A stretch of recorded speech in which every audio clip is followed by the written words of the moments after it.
Your thoughts create your reality. Every belief you hold becomes a filter through which your life unfolds. Let's begin with something both simple and revolutionary. Your thoughts are not passive. They are not random, meaningless noise floating through your mind. Your thoughts are active forces, like seeds planted in the fertile soil of your subconscious, and they shape the very landscape of your life. So often we look outside of ourselves for change. We try to rearrange people, situations, or circumstances. We work harder, we chase more, we force outcomes.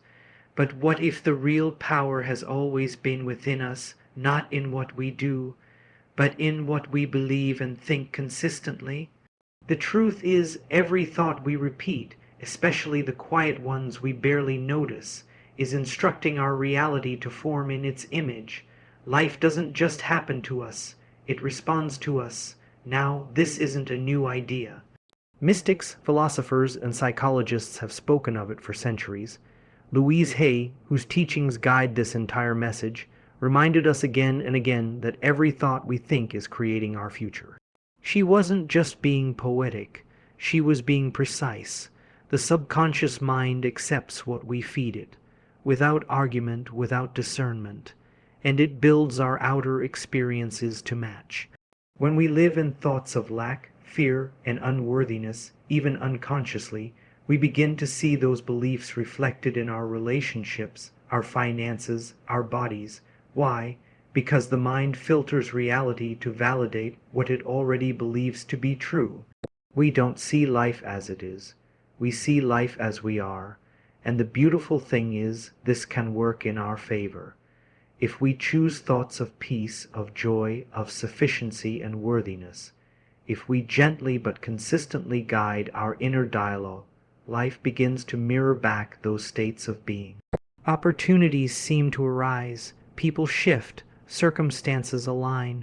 It may look like coincidence to the untrained eye, but you'll know the deeper truth. You'll see that you are the common denominator in all your experiences. Not in a way that blames you, but in a way that empowers you. But this is not about forced positivity. We're not here to plaster over pain with cheerful slogans. That's not transformation, that's avoidance. True change begins with honest observation. You must first become aware of your mental patterns. Are they kind? Are they forgiving? Are they open to new possibilities or rooted in old pain? The moment you bring awareness to a limiting thought, you create space for a new one. This is where affirmations come in, not as magic words, but as conscious reprogramming tools. When you affirm, "I am worthy of love," you're not pretending something false. You are reminding your inner self of a truth it may have forgotten. With repetition, that new thought begins to take root. And just like planting a seed, you water it daily, not by force, but by faith.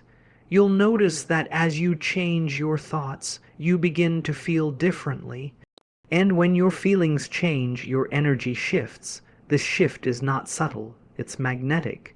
You stop chasing things outside of yourself because you begin to realize that you already are the source. You're no longer begging life to be good to you. You're expecting it because you've become good to yourself. So I invite you right here, right now, to look inward.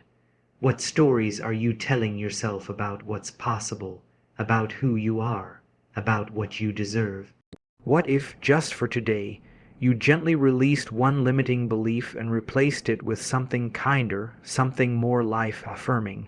Because in the end, the secret is not in chasing the life you want. It's in thinking the thoughts that align with it.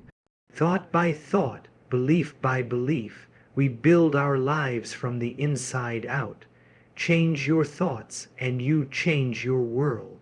You don't attract what you want, you attract what you are. Alignment, not effort, is the magnet for manifestation. Let's go deeper now, because this next truth builds directly on what we've already explored.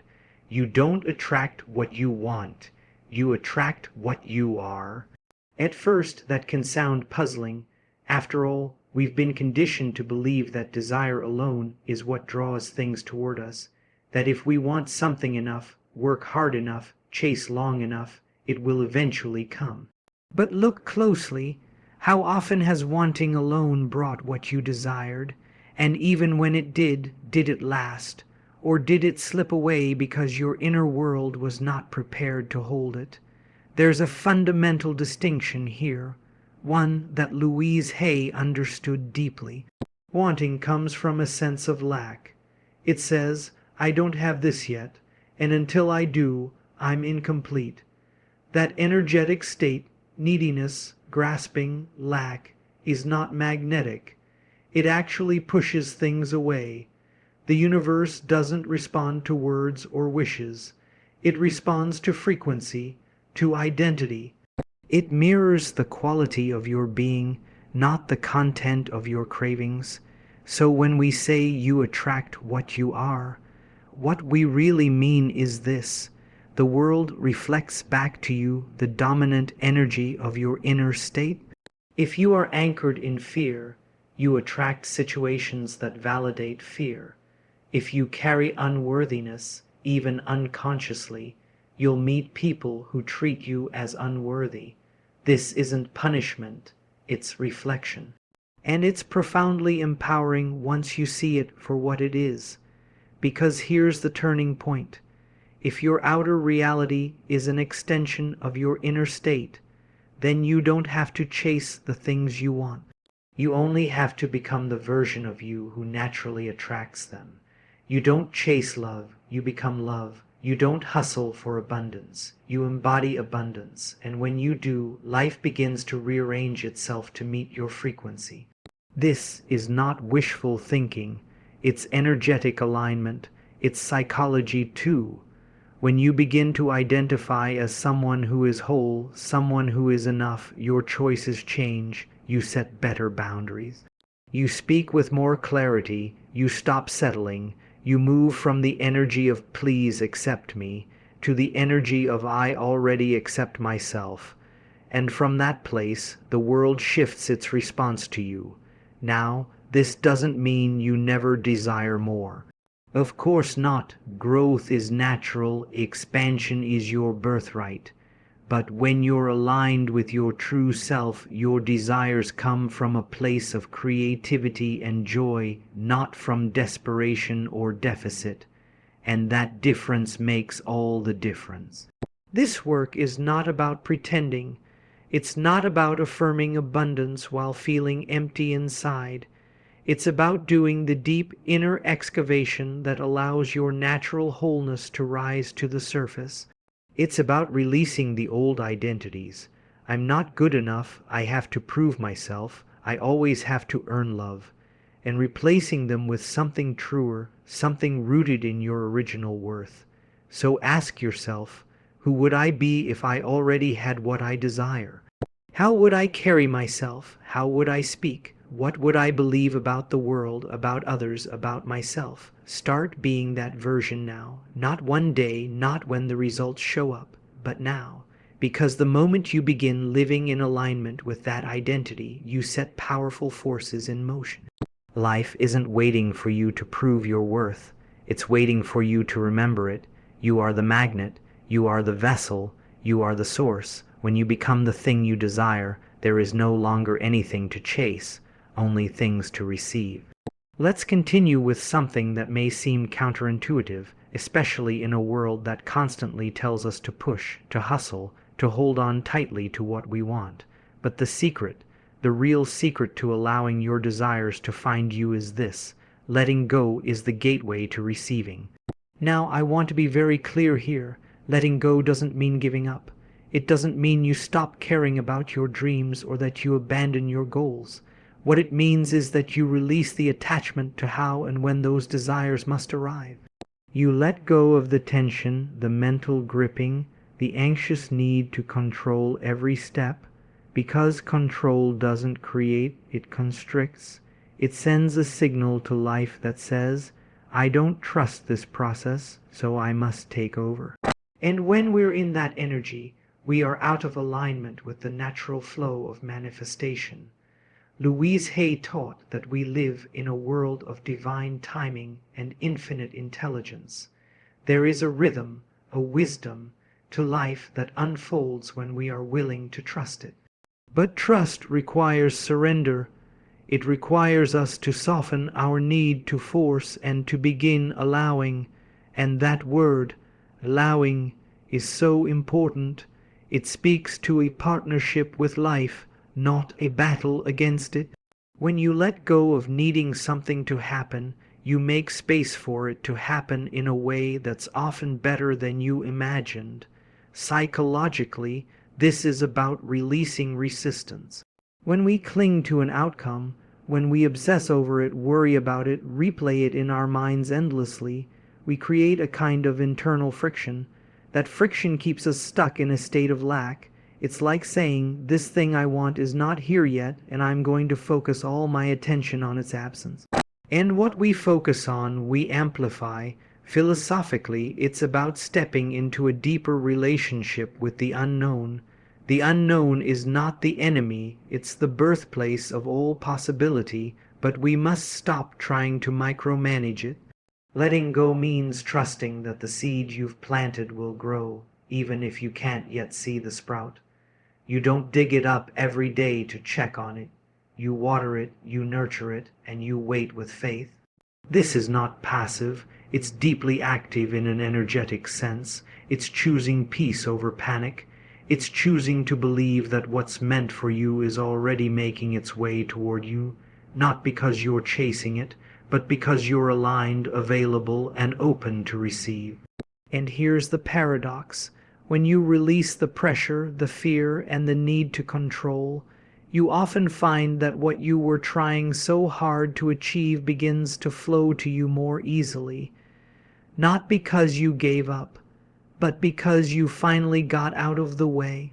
This is where emotional freedom lives. When you are no longer hostage to the outcome, you are free to live in the present. And the present moment is the most powerful space for creation. That's where life moves. That's where intuition whispers. That's where joy lives, not in the future fulfillment of some goal, but in the calm, centered knowing that all is well and all is unfolding perfectly. So take a breath. Loosen your grip, release the timeline, and remind yourself that the universe knows your heart. It doesn't need to be chased, it needs to be trusted. The moment you let go, you stop blocking the very thing you've been asking for. Let go, not to lose, but to make room. If we've spoken about thought as the seed and alignment as the magnet, then we must now talk about the soil in which everything grows, self-love. Without it, no affirmation sticks for long, no manifestation lasts, and no external success truly satisfies. Self-love is not just a feel, good idea. It is the very foundation of conscious creation. Now, this may be one of the most misunderstood principles.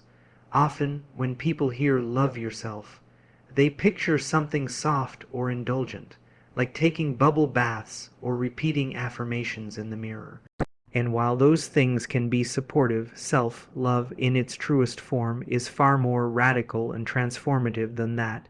It's about how you relate to yourself, mentally, emotionally, and spiritually, every single day. Louise Hay said something very powerful. You have been criticizing yourself for years, and it hasn't worked. Try approving of yourself and see what happens. That's not sentimentality, that's strategy. Because here's what we know from psychology: your self-concept, your internal identity, creates a blueprint for what you allow, what you expect, and what you unconsciously attract. When you don't love yourself, you may chase relationships that mirror your wounds rather than your worth. You may repel opportunities because you don't believe you're truly capable or deserving. You may even sabotage the very things you've worked so hard to manifest. Why? Because deep down, your nervous system is trained to return to what feels familiar. And if criticism, shame, or abandonment are what's familiar, even abundance can feel threatening. So this work of self, Love is not fluffy, it is rigorous, it requires attention, it demands honesty. It asks you to look at the parts of yourself you've judged, rejected, or hidden, and to bring them into the light with compassion, not because those parts are perfect, but because they are part of you, and you are worthy of your own acceptance. Self-love changes what you tolerate. It changes the quality of your thoughts. It changes your energy, and your energy is what life responds to. When you walk into a room not needing to prove yourself, not needing to be validated, but simply grounded in your own enoughness, the room feels it. People feel it, and more importantly, you feel it. You stop chasing love, approval, and security because you found it within. And what you no longer chase, you become available to receive. This doesn't mean you won't ever doubt yourself again. It doesn't mean you'll never feel fear or insecurity. Those things are human, but with self-love, you meet those moments differently. You no longer collapse under them. You recognize them as old echoes, not current truths. You soothe them instead of believing them. You create a new inner dialogue, one that says, I am safe, I am growing, I am enough. The spiritual side of this is equally powerful. When you truly love yourself, you begin to see yourself as life sees you, as a unique, unrepeatable expression of the whole. You stop asking if you're worthy of receiving, and you start realizing that your very existence is evidence of your worth. You were chosen by life. You are not an accident, and that shift from doubt to remembrance is where all miracles begin. So I invite you to begin treating yourself as someone who is already worthy, not after you lose the weight, not after you land the job, not after you achieve the goal. Now, because everything you want flows from who you believe you are. And if you believe, even just a little more each day, that you are lovable, capable, and whole, life will begin to reflect that truth back to you in ways you never imagined. You are not here to earn love. You are here to remember it was yours all along. Let's talk now about something deceptively simple, yet profoundly powerful: the use of affirmations. These aren't just positive sentences you repeat in the mirror. They are tools of transformation. When used with intention, affirmations have the power to reprogram your subconscious mind, the deep, silent realm within you that quietly governs your entire life. Most of us were never taught this. We go through life thinking our choices, our circumstances, or even our luck determine our reality. But what truly shapes your experience is the set of beliefs running quietly beneath the surface.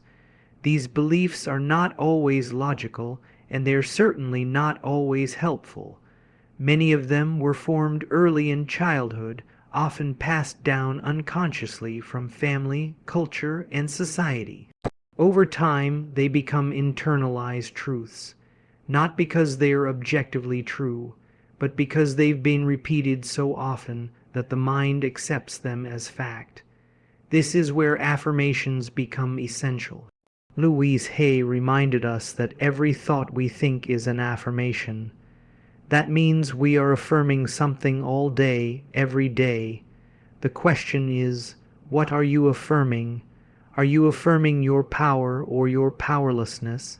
Your worth or your inadequacy, your potential or your limitation? The subconscious doesn't judge, it doesn't filter, it receives repeated thought as instruction. This is why self-deprecating humor, critical self-talk, or even casual negativity can have long-term effects. The subconscious takes it all in and begins to shape your outer experience accordingly. What you repeat, you become. Now, imagine if you consciously chose what you wanted to plant in that fertile ground. Imagine speaking to yourself the way you would speak to someone you love deeply. I am enough. I am worthy of success. I am open to abundance. I trust the process of life.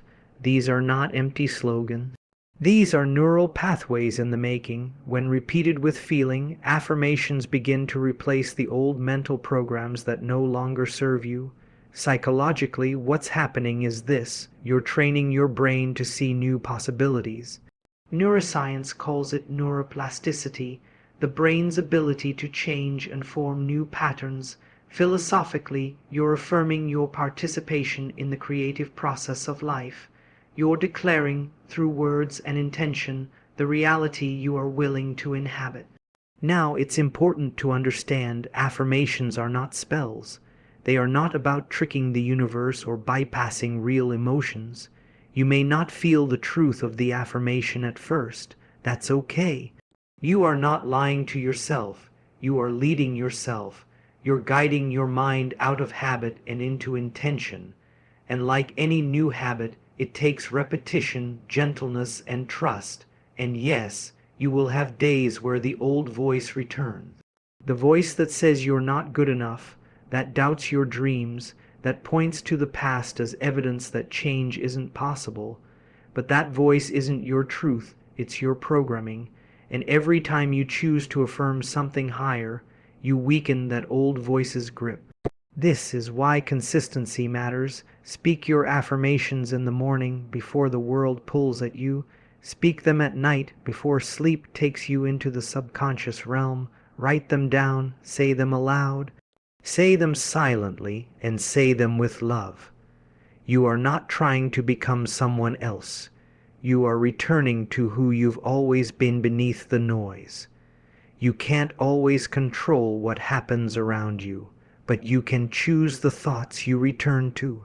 And the thoughts you choose become the life you live. Every time you affirm something loving, something powerful, something whole, you are laying another brick in the foundation of the life you desire. And one day, perhaps sooner than you think, you'll look around and realize you're living inside what you once only dared to speak. Speak with intention, speak with love, because your words shape your world. Let's bring this full circle now, because after all we've explored about aligning your thoughts, embracing self, love, letting go, and speaking your truth. There's one final truth you must carry forward. Action is where energy becomes embodiment. In the spiritual and self-development world, there can sometimes be an overemphasis on thought and feeling. And yes, those are vital, because they shape your inner world, and your inner world shapes your outer experience. But there comes a moment when clarity must meet motion. Otherwise, transformation remains potential instead of becoming reality. Now, let me be clear. I am not talking about the frantic, forced action that so many people take from a place of fear or lack. I am not talking about doing for the sake of doing, hustling endlessly in the hope that it will make you worthy. I'm talking about inspired action, the kind of action that arises when you are deeply connected to your truth, when you've quieted the noise and listened to the quiet knowing within. Louise Hay always reminded us that life loves us, that when we are willing to take one step toward healing, life rushes to meet us, but we have to take that step. And sometimes it's not a big step. It's the phone call you've been avoiding. It's saying no to what doesn't serve you. It's cleaning your space, updating your resume, signing up for the class, leaving the job, applying for the opportunity, or simply choosing to speak kindly to yourself today. These small acts, when done consistently and in alignment with who you are becoming, are not small at all. They are declarations. They are signals to life that say, I am ready. You see, action communicates belief in a way that words alone cannot. You can repeat affirmations every morning, but if your behavior still reflects fear, self-doubt, or resignation, the subconscious gets a mixed message. Action aligns the internal with the external. It completes the circuit. And it builds momentum. Psychologically, this is key. Taking action, even when you don't feel entirely ready, builds confidence and rewires your sense of identity. Every time you act in accordance with the person you're becoming, rather than the person you've been, you reinforce a new self-concept. And that self-concept begins to feel more familiar, more natural, more true. Philosophically, it's about honoring the sacred nature of effort. Not effort as struggle, but effort as devotion. When you act with intention, you are honoring your desires not just as fantasies, but as divine whispers meant to be fulfilled. You are saying to life, I trust this vision enough to meet it halfway. And in doing so, you open yourself to a kind of grace that only shows up after you take that first step. Let's not forget, the universe responds not just to who you are, but to what you do as who you are. When your actions are born from wholeness rather than fear, they create ripples far beyond what you can see in the moment.